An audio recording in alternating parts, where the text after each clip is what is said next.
atas nama Imam, umur 25 tahun. Anak tersebut aktif membina TPA dan TPD di masjid setempat. Boleh, monggo. Ini yang meninggal anak imam tadi, umur 25 tahun. Ya. Nggih, boleh, monggo. Terus berikutnya pada halaman 5 hadis yang kedua. Ani bin Abbasin radhiyallahu anhuma qala kana nabiyyu sallallahu alaihi wasallam ajwadan nasi bil khairi wa kana ajwadu ma yakunu fi ramadana hina yalqahu jibril wa kana jibril alaihi salam yalqahu kulla lailatin fi ramadana hatta yansaliqa yaqridu alaihi nabi sallallahu alaihi wasallam al-Qur'ana fa idza laqiyahu Jibril alaihi salam kana ajwada bil khairi min ar-rihil mursalati rawahu Bukhari. Dari Ibnu Abbas radhiyallahu anhu, ia berkata, adalah Nabi sallallahu alaihi wasallam orang yang paling dermawan di antara manusia pada kebaikan, dan beliau paling pemurah pada bulan Ramadan ketika Jibril bertemu beliau, dan Jibril alaihissalam bertemu beliau pada tiap malam di bulan Ramadan hingga selesai. Nabi Shallallahu Alaihi Wasallam menyimakkan Al-Quran kepadanya. Maka apabila Jibril alaihissalam menemui beliau, beliau adalah sangat dermawan dalam kebaikan, lebih murah daripada angin yang terlepas. Hadis riwayat Bukhari.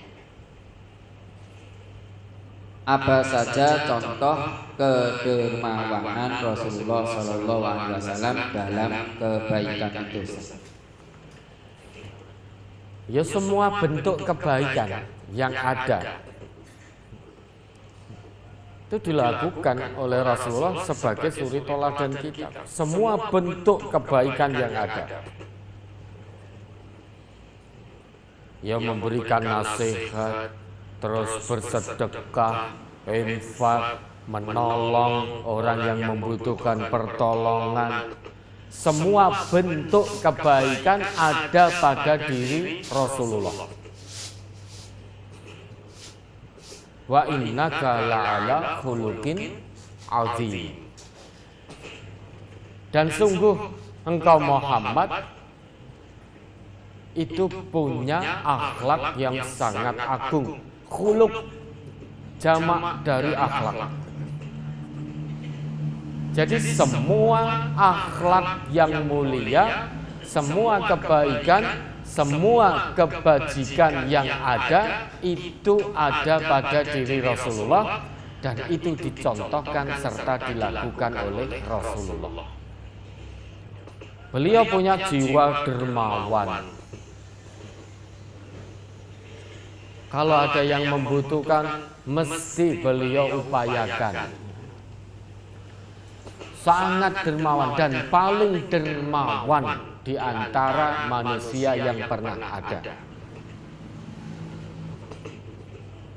Punya jiwa memberi, jiwa penolong. Terus memberikan nasihat dengan wajah yang penuh senyum, bersahabat. Siapapun yang datang ditemui oleh beliau.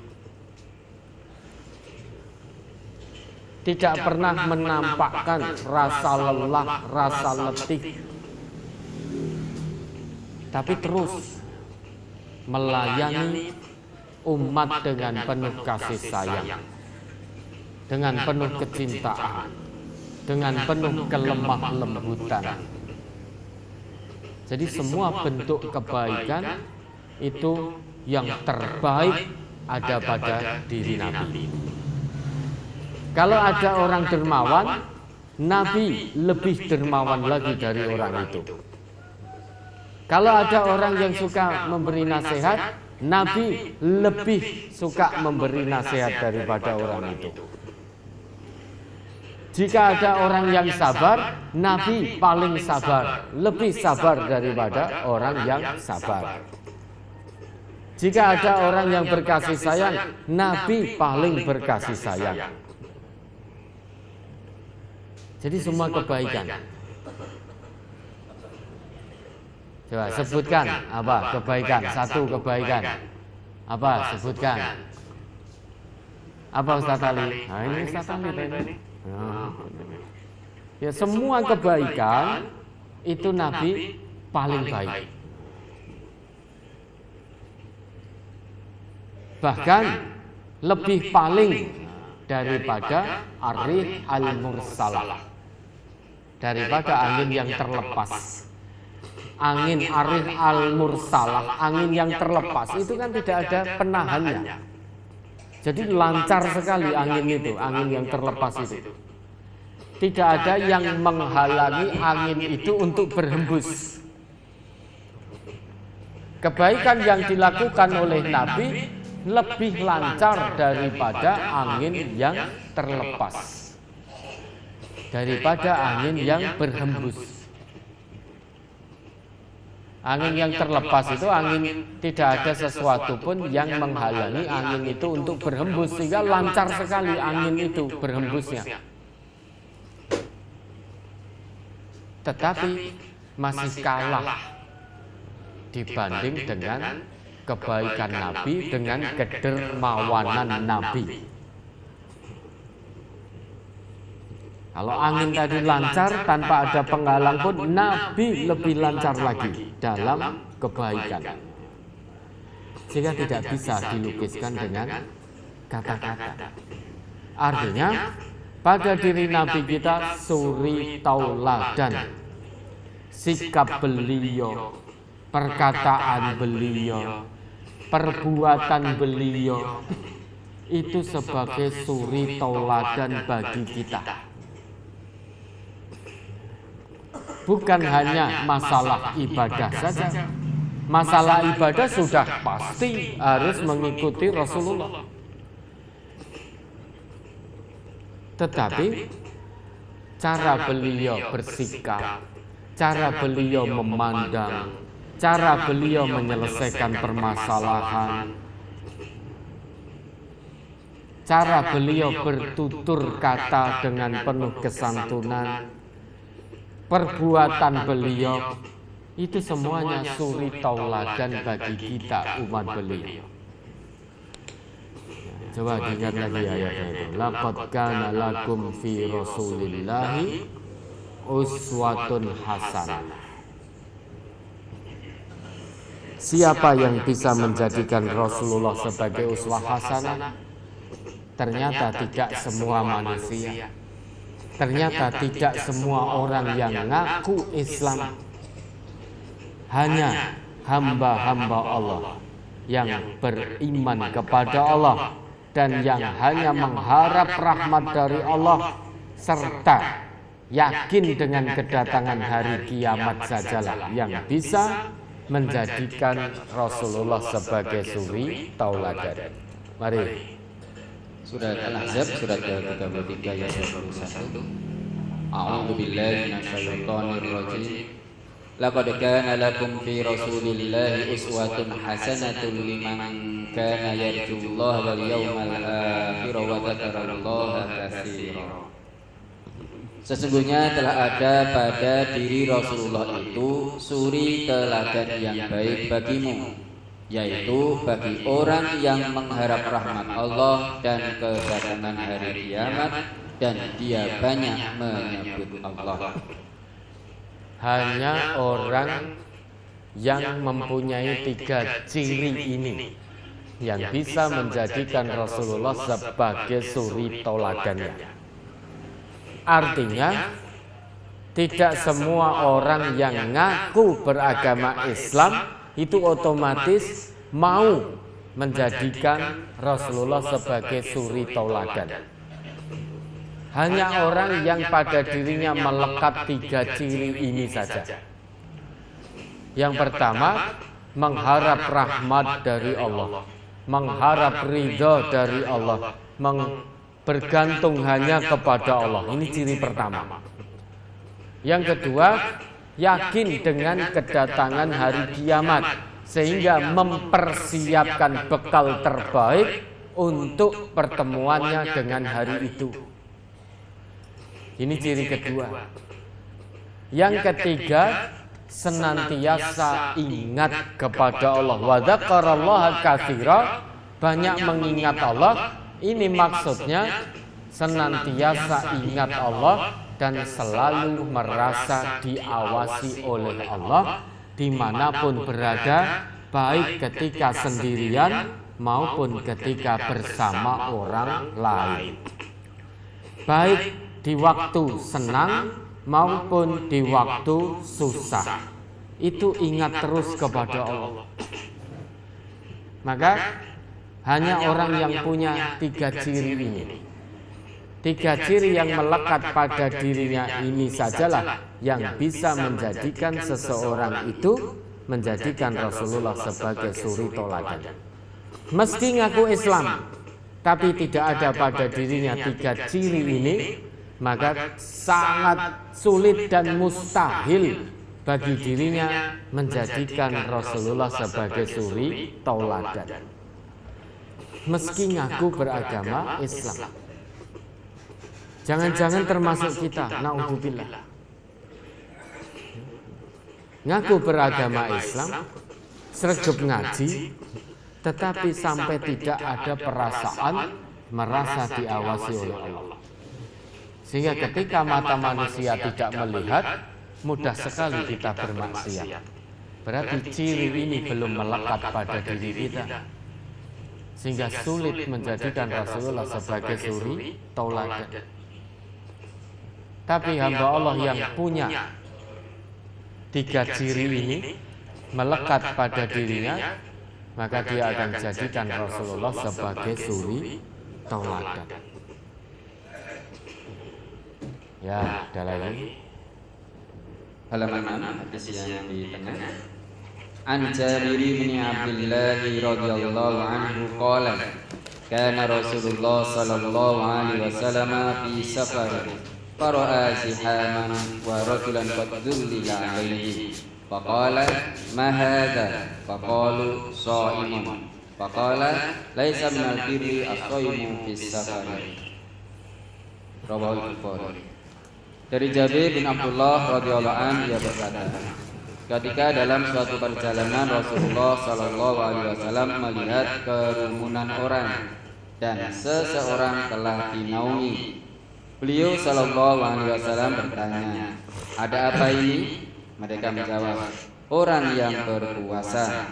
Maka beliau bersabda, "Tidak termasuk kebajikan berpuasa dalam bepergian." Hadis riwayat Bukhari. Pertanyaan: Siapakah orang yang dinaungi itu? Apa karena puasa tidak kuat hingga dinaungi?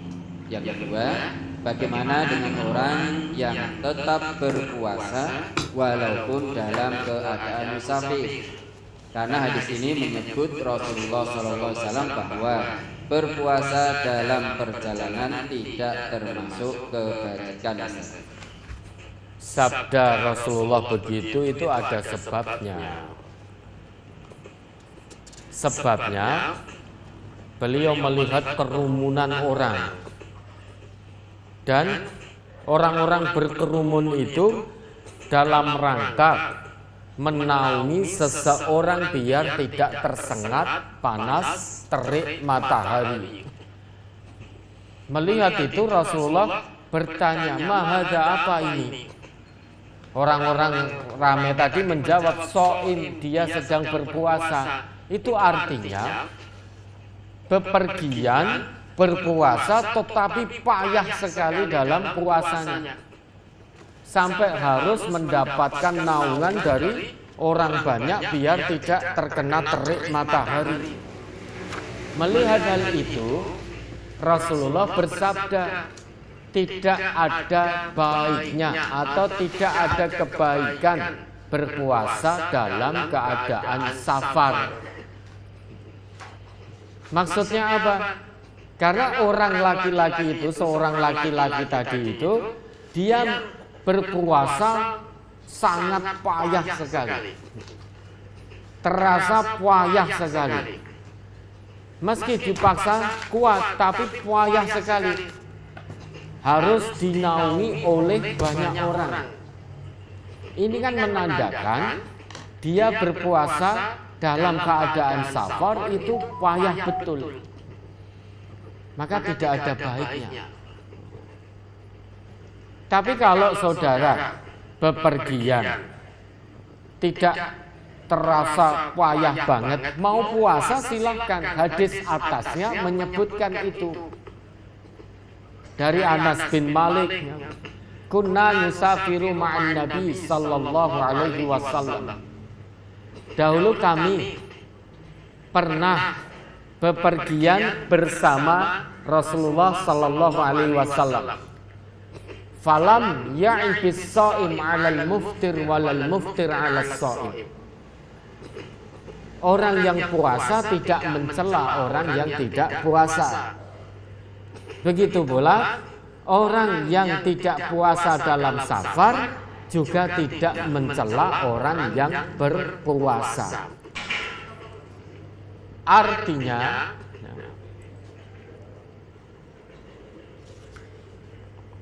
ada yang jatuh. Apa? Oh, HP. Oh, enggak apa-apa, HP jatuh. Ya, kalau rusak dan enggak ke. Ya, yang penting bukan orangnya. Tapi ini banyak orang di bawah enggak? Oh, enggak ya.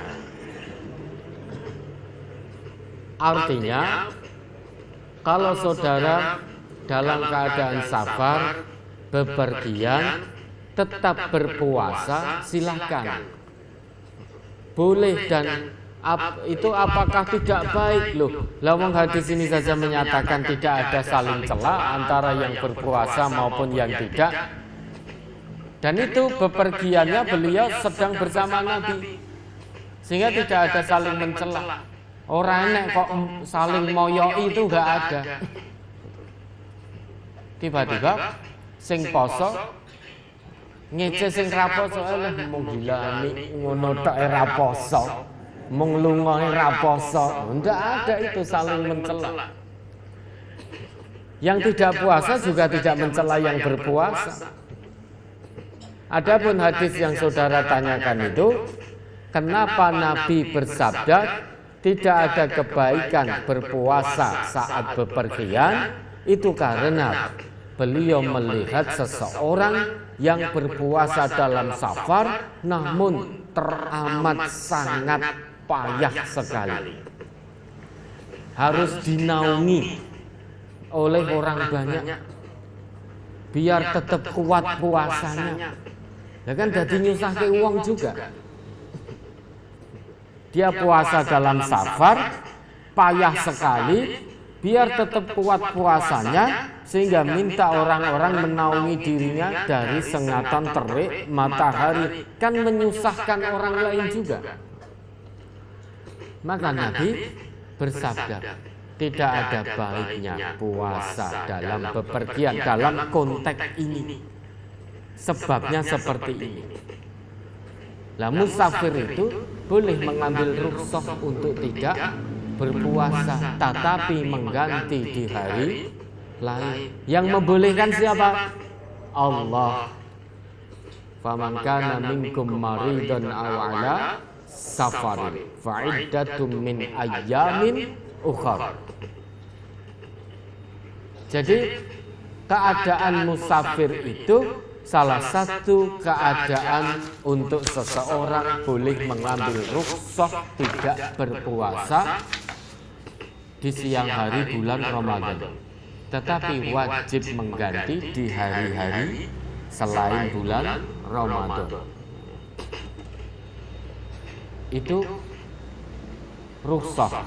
Yang namanya rukhsah keringanan boleh diambil, boleh tidak. Bukan kok, wah saya musafir wajib tidak berpuasa. Bukan. Siapa yang mewajibkan tidak berpuasa bagi musafir? Allah hanya memberikan rukhsah, keringanan. Keringanan itu boleh diambil, boleh tidak. Yang mengambil rukhsah tidak berpuasa dan mengganti di hari lain itu jangan dicela. Itu juga baik, wong mengambil tawaran dari Allah dengan mengganti di hari lain. Yang tetap berpuasa karena memang kuat dan tidak merasakan payah yang amat sangat dan tidak menyusahkan orang lain, itu juga baik. Karena dulu para sahabat pernah bepergian bersama Rasulullah, tidak ada saling cela, tidak ada saling ejek antara yang puasa dan yang tidak puasa. Begitu pula sebaliknya antara yang tidak puasa dengan orang yang berpuasa. Tidak ada saling cela, berarti semuanya baik. Yang mengambil rukhsah nanti ganti, wajib mengganti di hari lain. Ya, ada lagi. Sebelumnya ada panggilan kepada Bapak Lasiman dari Wonosari.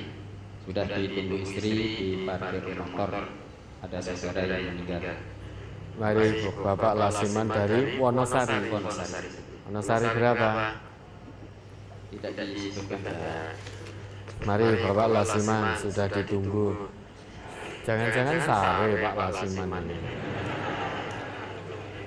Atau ngantuk. Ya, monggo. Ke halaman 4. Halaman 4 paling atas. Aqbala Ramadan, faqala Rasulullah sallallahu alaihi wasallam, inna Ramadana syahrun iftaradallahu azza wa jalla siyamahu wa inni sanadtu lil muslimina qiyamahu faman shamahu imanan wa ihtisaban kharaja min ad-dunubi ka yauma waladhu rawahu Ahmad. Abdurrahman bin Auf berkata, telah datang bulan Ramadan, maka Rasulullah sallallahu alaihi wasallam bersabda, sesungguhnya Ramadan adalah bulan di mana Allah Azza wa Jalla mewajibkan puasa padanya, dan aku mensunnahkan sholat malam untuk kaum muslimin. Maka barang siapa berpuasa pada bulan Ramadan karena iman dan mengharap pahala dari Allah, maka ia keluar dari dosa-dosanya sebagaimana ketika ibunya melahirkannya. Hadis riwayat Ahmad, dhaif karena dalam sanadnya ada Ahmad bin Syaiban. Apakah hadis ini bisa kita yakini Ustadz walaupun hadis ini dhaif? Secara sanad itu dhaif. Tapi secara makna sahih. Karena tujuan dari puasa itu apa? La'allakum tattaqun. Orang yang berhasil meraih tujuan puasa, dia akan dinilai oleh Allah sebagai hambanya yang bertakwa. Hamba Allah yang bertakwa itu tentu diampuni dosa-dosanya oleh Allah. Hamba Allah yang bertakwa itu hamba Allah yang diizinkan oleh Allah kelak menempati surganya. Bukankah surga itu uiddat lil muttaqin? Hanya Allah siapkan khusus bagi hambanya yang bertakwa. Hamba Allah yang bertakwa itu akan senantiasa mendapat anugerah dari Allah berupa ampunan dosa. Sehingga siapapun yang berhasil meraih tujuan puasa Ramadan ini, yaitu taqwallah, sangat mungkin diampuni dosa-dosanya oleh Allah. Sehingga dalam hadis ini disebutkan kharaja minad dzunub kayaumi waladathu ummuh. Dia keluar dari dosa-dosa seperti saat dia dilahirkan dari rahim ibunya. Anak yang terlahir dari rahim ibundanya saat baru lahir itu tidak punya dosa. Maka orang yang keluar dari bulan Ramadan dan berhasil meraih predikat takwa punya potensi besar, dosa-dosanya diampuni oleh Allah. Hadis ini sanadnya dhaif, tetapi secara makna sahih karena berkesesuaian dengan ayat Allah sendiri yang menjelaskan, menyebutkan ya ayyuhalladzina amanu kutiba alaikumusiyam kama kutiba alal ladzina min qablikum la'allakum tattaqun. Dan juga sesuai dengan sabda-sabda Nabi yang lain, man shoma ramadhana imanan wa ihtisaban ghufira lahu ma taqaddama min dzambi. Jadi hamba Allah yang meraih predikat takwa dari puasa Ramadannya itu akan diampuni dosa-dosanya oleh Allah. Maka jangan sia-siakan pendidikan Ramadan dari Allah ini. Ada ampunan dosa yang telah dijanjikan oleh Nabi, juga dijanjikan oleh Allah, dengan catatan kita menjadi hamba Allah yang bertakwa. Ada lagi? Ke halaman 5, hadis yang paling atas. An Abi Hurairah qala Rasulullah sallallahu alaihi wasallam, rubba sha'imin hadduhu min siyamihi al-ju'u wal 'atashu wa rubba qa'imin hadduhu min qiyamihi as-sahar. Rawahu Ahmad. Dari Abu Hurairah ia berkata, Rasulullah sallallahu alaihi wasallam bersabda, betapa banyak orang yang berpuasa hanya mendapatkan lapar dan haus, dan betapa banyak orang yang sholat malam, dari sholat malamnya itu hanya mendapatkan tidak tidur. Hadis riwayat Ahmad. Apakah yang menyebabkan puasa dan sholat malam itu tidak diterima sehingga hanya mendapat lapar dan haus dan hanya mendapatkan tidak tidur? Man lam yada' qaulaz zuri wal amala bihi falaisa lillahi hajatun fi ayyada'a ta'amahu wa syarabahu. Siapa yang tidak meninggalkan perkataan dusta, perkataan yang mengandung kemaksiatan, perkataan yang mengandung dosa, dan juga tidak meninggalkan perbuatan dosa, tidak meninggalkan perbuatan kemaksiatan, padahal dia sedang berpuasa di bulan Ramadan, maka falaisa lillahi hajatun. Allah tidak butuh dalam hal apa fi ayyada'a ta'amahu wa syarabahu. Allah tidak butuh dalam hal dia meninggalkan makan dan minumnya di siang hari bulan Ramadan. Artinya, orang yang berpuasa Ramadan tetapi dia hanya mendapatkan lapar dan haus, tidak mendapat amal soleh di sisi Allah.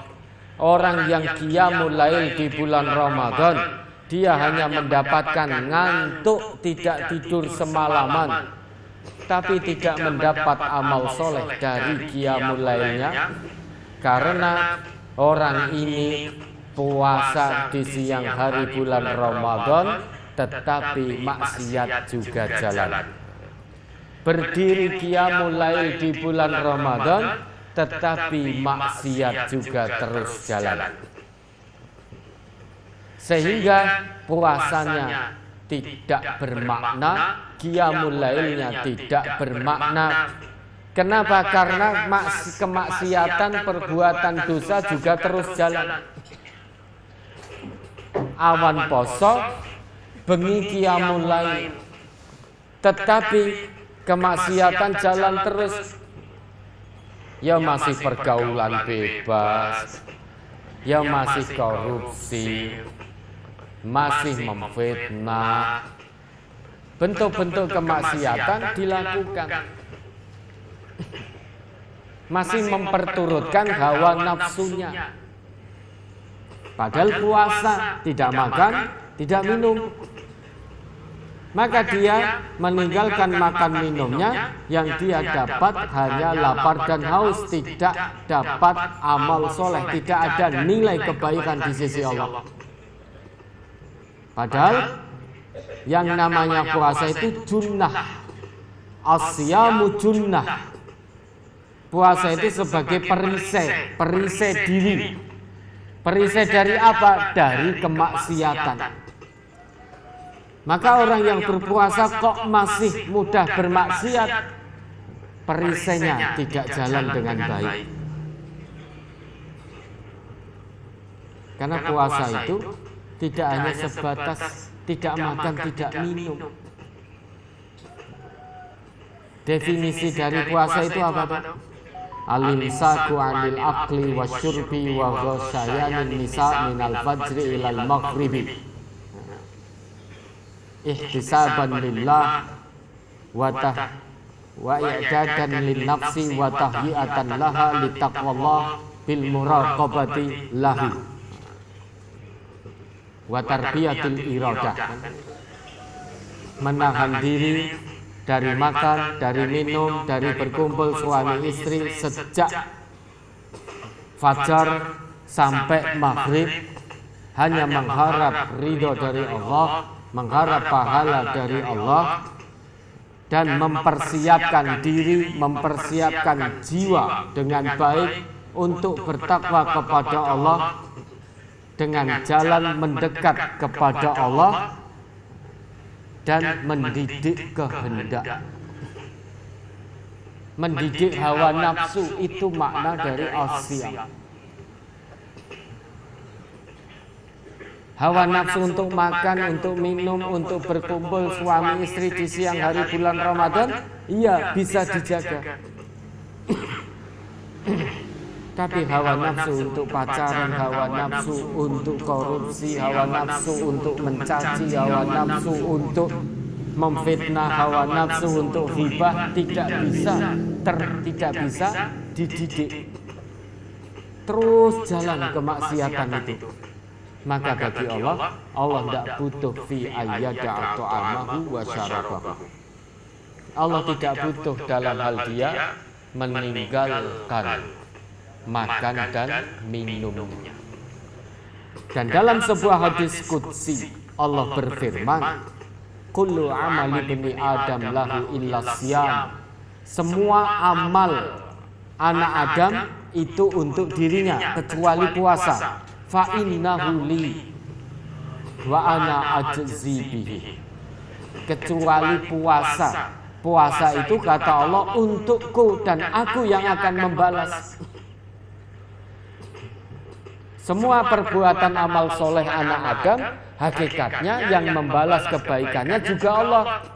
Al-hasanah asyru amsalihha ila sab'i mi'ati dhi'fin. Satu kebaikan akan dibalas oleh Allah 10 sampai 700 kebaikan. Kecuali puasa. Puasa tentu lebih banyak dari itu. Kata Allah, wa ana ajzi bihi. Aku sendiri yang akan membalasnya, tidak disebutkan.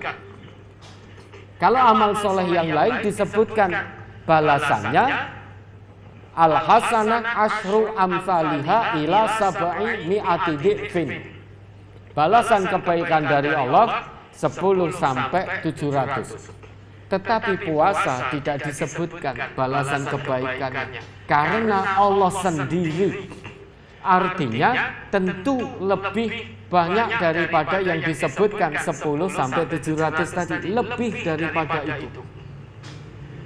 Kenapa Allah katakan bahwa asyamuli, puasa itu untukku? Karena amal soleh yang lain orang lain bisa tahu. Tapi puasa yang tahu hanya dirinya dan Allah. Saat ini coba, siapa yang tahu di antara kita yang tidak puasa? Selama siang hari kita tidak makan, tidak minum, tidak kumpul suami istri. Yang terlihat secara dohir kita puasa. Ketika sendirian, terus kemudian mokel, medot, ikut sahur, ikut buka, tapi siang harinya juga makan sembunyi-sembunyi. Siapa yang tahu? Hanya Allah yang maha mengetahui. Kalau sholat, itu meski sholat kita memang hanya untuk Allah, tetapi ketika kita sholat, orang lain tahu, oh fulan sholat. Sholat jamaah ke masjid, orang juga tahu, oh fulan sholat. Tapi kalau puasa, orang yang sedang sholat di masjid itu puasa apa enggak, wis medot apa durung, orang kan tidak tahu. Padahal mungkin sudah ada sing medot ning tetep melu sholat. Yang tahu hanya Allah. Nah, nantilah selesai pengajian ini, misalkan jenengan di kamar mandi ngelak tenan, minum dari keran. Yang di sini nggak ada yang tahu, tapi Allah maha tahu. Itu loh, makanya ilas siam, kecuali puasa. Wa ana ajzi bihi. Karena seseorang itu puasa wis medot apa durung, poso apa ora, enggak ketahuan selama dia tidak makan, tidak minum, tidak berkumpul suami istri di siang hari bulan Ramadan. Pokoke karo nampakkan wajah lesu, wajah luwe ngono orang ya iki poso iki. Padahal wis medot wis mangan rong piring. Tapi selama bertemu orang dia tidak makan, tidak minum, orang akan jadi poso. Tapi ternyata Allah maha mengetahui. Nah itu maksud banyak orang berpuasa, tetapi yang dia dapat hanya lapar dan haus karena maksiat jalan terus. Yo poso yo maksiat. Malam hari sholat, tapi dia tidak dapat pahala sholat, dapatnya hanya ngantuk semalam tidak tidur. Yo karena apa? Yo sholat yo maksiat jalan terus tanpa berhenti dari kemaksiatan. Yo sholat ning bar tarawih keplek. Karena tarawih di masjid kan biasanya habis sholat isya. Selesai malam harinya di pos rondo keplek judi, ya percuma. Qiyamul lailnya percuma. Karena sholat itu fungsinya tanha 'anil fahsya wal munkar. Dia dohirnya sholat, tapi habis sholat judi, berarti sholatnya belum bisa tanha 'anil munkar, belum bisa mencegah dari perbuatan mungkar. Karena judi itu satu bentuk kemungkaran. Habis tarawih, habis qiyamul lail, kemudian tutuke selingkuh,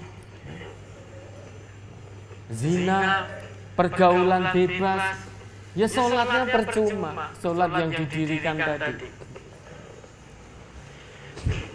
tidak bisa mencegah dirinya dari perbuatan keji. Karena sholat itu bukan hanya sebatas formalitas penggugur kewajiban. Sholatnya seorang mukmin itu harus bisa tanha 'anil fahsya wal munkar.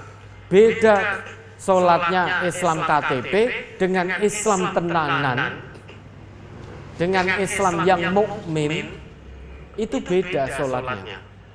Kalau Islam KTP belum tegak fungsinya, baru sebatas lahiriahnya, tapi fungsinya belum tanha 'anil fahsya wal munkar. Tapi sholat yang didirikan oleh seorang mukmin itu tanha 'anil fahsya wal munkar. Ya. Lantas kita jangan berpikir, wah aku jek maksiat ngono wis mending rasa poso sisan. Wis sengsara tenan kuwi sudah dunia akhirat. Bukan begitu pola pikir seorang muslim yang cerdas itu, bukan begitu. Yang dihentikan bukan puasanya, tapi yang dihentikan kemaksiatannya. Puasanya terus, kemaksiatannya hentikan. Bukan kok Alah posone sok wae nek wis ora maksiat. Lah iki aku jek seneng maksiat, jek seneng zina, lah poso ya rugi aku. Poso tiwas luwe, tiwas ngelak, mending ora poso sisan. Nah, itu tersesat jalan betul, semakin dalam, semakin terjerumus dalam kesesatan. Yang dihentikan kemaksiatannya, bukan puasanya. Itu mukmin yang kayes, muslim yang kayes, pola pikirnya akan seperti itu. Menghentikan kemaksiatan, puasanya terus berusaha ada nilai dari puasanya itu dengan cara menghentikan kemaksiatan. Tobat nasuha kepada Allah. Ya. Ada lagi? Belum ke pertanyaan berikutnya, ada live dari Demak. Oh ya ini relawan bencana kita, live report dari Demak. Mari mana? Assalamualaikum warahmatullahi wabarakatuh. Waalaikumsalam warahmatullahi wabarakatuh. Bagaimana kabarnya? Alhamdulillah teman-teman di Demak yang turun relawan Demak kedua sehat semua Ustaz. Ya alhamdulillah. Ini jenengan ke situ video terus live report habis itu pulang apa ada kerja nyatanya di situ? Kerja nyata sampai Madawah Ustaz untuk ditarik. Ya mohon laporannya. Nah ini kan ada videonya, ada gambarnya, berarti ya kerja nyata. Mari, apa yang dilakukan oleh relawan kita? Untuk relawan dari Demak saya bisa melaporkan pertama tanggal 17 bulan 3 itu kita sudah turun mulai dari Saran PA, evakuasi Saran PA. Kemudian untuk hari Senin tanggal 17 sore itu kita sudah turun mulai dapur umum. Yang pertama sampai sekarang sudah dapur umum yang ke hari ke-7 Ustaz. Sampai hari ini, hari ke-7. Iya, hari ke-7. Setiap hari itu berapa porsi? Setiap hari rata-rata 1.500 porsi Ustaz. Untuk sahur dan buka. Untuk sahur dan buka kalau sehari berarti 3.000 porsi rata-rata. Ya. Itu jenengan minta siapa itu? Dananya. Ini dananya dari umat ini, dari Allah Ustaz. Dari Allah ya. Jangan tidak buat proposal toh. Tidak ada proposal dari manapun. Lah ini ternyata saudara-saudara kita diuji oleh Allah dengan banjir yang satu atap itu sudah menyentuh genteng itu. Ini laut atau apa ini yang di video ini? Atau sungai? Ini sungai. 3 sungai dari Luti, dari Sungai Tuntang dan dari Sungai Kedungombo yang meluap ke daerah Demak itu hulunya di daerah Demak. Ya. Jadi sampai hari ini belum surut banjir di Demak. Sampai hari ini belum surut. Kemarin saya pernah ke lapangan malah masih 1 ban mobil di RT itu. Iya. Jadi masih terus dilakukan dakwah kemanusiaan ya, dakwah kemanusiaan masih terus dilakukan, baik evakuasi korban ke tempat aman, dapur umum, terus pengobatan gratis, pengobatan massal itu masih terus dilakukan. Masih berjalan semua Ustaz untuk pengobatan rata-rata sehari 35 personil yang berobat ke kesehatan kita. Ini sudah mencapai 200 personil untuk per pagi ini. Ini sudah datang lagi 3 dokter yang di sini Pak. Dokter siapa yang hari ini? Yang saya udah bentar. Dari dokter siapa? Dokter Amrullah, terus dokter siapa? Dokter Dias. Dokter Dias, terus Dokter Ali Mansur. Dokter Nugroho. Dokter Ali Maksum, dokter Nugroho. Ya alhamdulillah. Jadi dokter tenanan tuh itu. Iya. Terus nakesnya berapa, Pak Dokter? Nakesnya ada 3 Mas. Ada 3 yang turun hari ini. Ya alhamdulillah. Bawa obat-obatan komplit tidak? Insya Allah komplit Ustaz. Ya. Satu pasien jenengan tarik berapa Pak Dokter? Gratis tes kalau di sini ini kebetulan kebanyakan di Gratis sini. ya. Oke. Jadi dokter kita, nakes kita di sana datang dengan membawa peralatan insya Allah lengkap dan juga membawa obat-obatan lengkap. Pemeriksaannya itu tidak ditarik biaya, gratis dari Allah. Kalau sampai ada pasien yang memang betul-betul membutuhkan penanganan serius, misal harus darurat infus di tempat, insya Allah juga bawa alat untuk infus, bawa obat untuk infus. Terus apa lagi yang bisa disampaikan? Mari sampaikan secara lengkap ya. Oke, ini kita sampaikan untuk secara umum untuk pengungsi yang di SMP 1 yang kita tempat posko kita itu kemarin paling tinggi pengungsi itu 485 Pak. Kemudian per hari ini masih 450, jadi ada penurunan karena sebagian ada yang sudah bisa ditempati rumahnya, sudah tidak tergenang air Pak. Ya ya. Terus kami menyimak dulu ya, jenengan sampaikan secara utuh. Kita sampaikan untuk relawan yang turun ini perharinya kita turun dengan 30 personil maksimum minimum. Ini per hari ini 40 personil yang turun. Kemudian untuk titik penyampaian distribusi itu mencapai 12 titik terdiri dari 5 kelurahan di Kecamatan Gajah. Sementara itu yang bisa saya sampaikan secara umum, Ustaz. Ini relawan kita kondisinya bagaimana? Kondisi kesehatannya? Kondisi relawan sehat semua, karena tersanding dokter, alhamdulillah semua sehat Ustaz. Bukan karena disanding dokter, karena Allah. Karena Allah, ya, terima kasih. Ya alhamdulillah. Tetap puasa atau tidak? Alhamdulillah ini untuk semua relawan tetap puasa. Tidak ada hambatan untuk puasa kita ke sosial. Alhamdulillah. Ini nah ini Pak penanganan pasien. Ya. Gimana? Oh ya, kepala beliau sobek karena terpeleset. Ya. Jadi juga langsung saya di tempat ya, bawa alat jahit dan ada ahlinya juga di situ. Ini ikhlas tidak relawan kita untuk tinggalkan keluarga, kenyamanan tidur dengan keluarga, meninggalkan kenyamanan puasa dengan keluarga. Ini ikhlas tidak?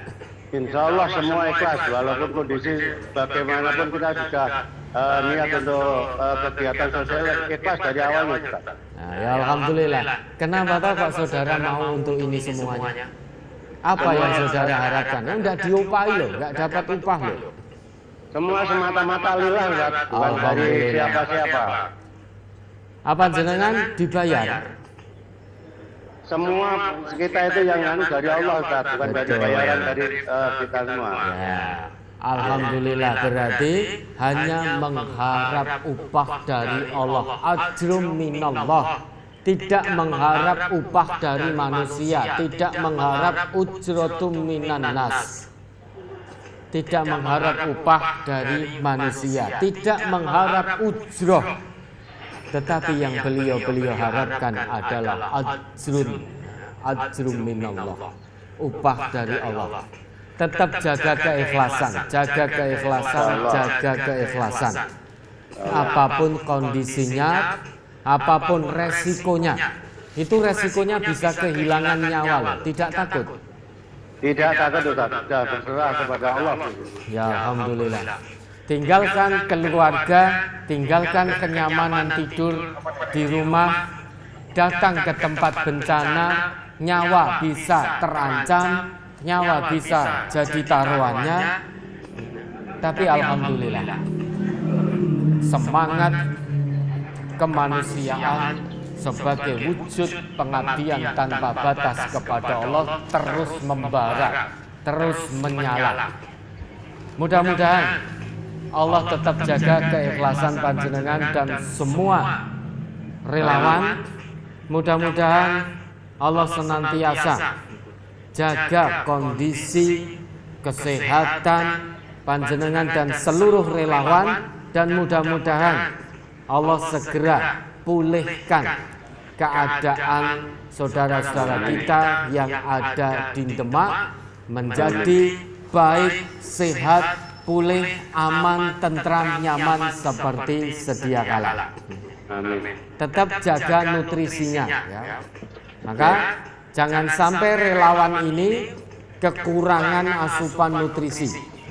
Harus dijaga nutrisinya, dijaga kesehatan fisiknya, dan yang paling penting jaga kedekatan, keikhlasan kepada Allah Subhanahu wa taala. Sampaikan salam kami untuk semua relawan dan untuk masyarakat Demak khususnya yang terdampak. Tetap semangat, ikhlas karena Allah. Ya, apalagi yang hendak disampaikan? Sudah cukup Ustaz. Untuk berkelanjutan mungkin untuk besok pagi dan seterusnya masih ada relawan yang turun per daerah. Ya, jangan pulang sebelum tuntas. Oke, siap. Jadi secara bergiliran terus disambung begitu. Seperti di periode pertama Demak kemarin, pulang kita ditutup dengan 1.000 relawan.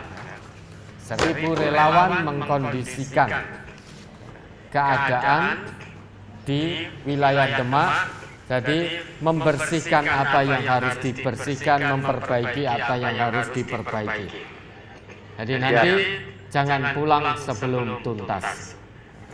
Kalau perlu, karena ini banjirnya lebih besar, nanti di hari terakhir ditutup tidak hanya 1.000 tapi 2.000 relawan. Ditambah lagi nanti. Jadi kita dakwah kemanusiaan harus kafah totalitas maksimal. Mudah-mudahan Allah meridai. Amin. Baik, terima kasih laporannya. Tetap jaga keikhlasan, jaga semangat karena Allah. Assalamualaikum warahmatullahi wabarakatuh. Waalaikumsalam warahmatullahi wabarakatuh. Ya, itulah Bapak Ibu ya. Ini kalau bukan dorongan iman dan takwa, kalau bukan karena Allah yang menggerakkan hati, mustahil kita sampai sana. Apalagi di tengah kondisi bulan Ramadan.